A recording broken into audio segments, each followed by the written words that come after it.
ഇന്ന് നമുക്ക് വറുത്തരച്ച ഒരു കോഴിക്കറി ഉണ്ടാക്കാം. നല്ല പത്തിരിയുടെയും ഇടിയപ്പത്തിൻ്റെയും ദോശയുടെയും പൊറോട്ടയുടെ ഒക്കെ കൂടെ അടിപൊളിയാണ്. അപ്പോൾ ആദ്യം നമുക്ക് പാൻ വെച്ച് വെളിച്ചെണ്ണ ഒഴിക്കാം. ചെറിയുള്ളിയും വലിയുള്ളിയും ചേർക്കാം. ഇഞ്ചി വെളുത്തുള്ളി പേസ്റ്റ്, പച്ചമുളക് ഇത്രയും ചേർത്ത് വഴറ്റി ചിക്കൻ ചേർക്കാം. മിക്സ് ചെയ്യാം. ഉരുളക്കിഴങ്ങ് ചേർക്കുന്നുണ്ട്, അതും മിക്സ് ചെയ്യാം. ഉപ്പ് ചേർത്ത് കൊടുക്കാം. മൂടി വെച്ച് ചിക്കൻ നന്നായിട്ട് വെന്ത് വരട്ടെ. അപ്പോഴേക്കും നമുക്ക് അരപ്പ് സെറ്റാക്കാം.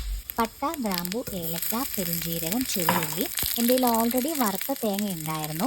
പച്ചത്തേങ്ങ ആണെങ്കിൽ ഈ ഒരു കളർ ആവുന്ന വരെ നന്നായിട്ട് വറുത്തെടുക്കുക കേട്ടോ. ഇനി സ്റ്റൗ ഓഫാക്കി മഞ്ഞൾപ്പൊടി, മല്ലിപ്പൊടി, 2 ടൈപ്പ് മുളക് പൊടിയും ചേർത്ത് മിക്സാക്കി വെള്ളം ചേർക്കാതെ നന്നായിട്ട് പൊടിച്ചെടുക്കുക. അപ്പോൾ ചിക്കൻ ഇവിടെ വെന്ത് വന്നിട്ടുണ്ട്. ഇതിലോട്ട് തക്കാളി ചേർക്കുകയാണേ. സവോള വഴറ്റുന്ന ടൈമിൽ ചേർക്കാം കേട്ടോ, ഞാൻ മറന്നു പോയതാണ്. കറിവേപ്പില ചേർക്കാം. എന്നിട്ട് അരച്ച് വെച്ച തേങ്ങയുടെ കൂട്ട് ചേർക്കാം. നല്ല വറുത്ത തേങ്ങ ആയതുകൊണ്ട് കേട്ടോ നൈസായിട്ട് പൊടിഞ്ഞ് കിട്ടിയ.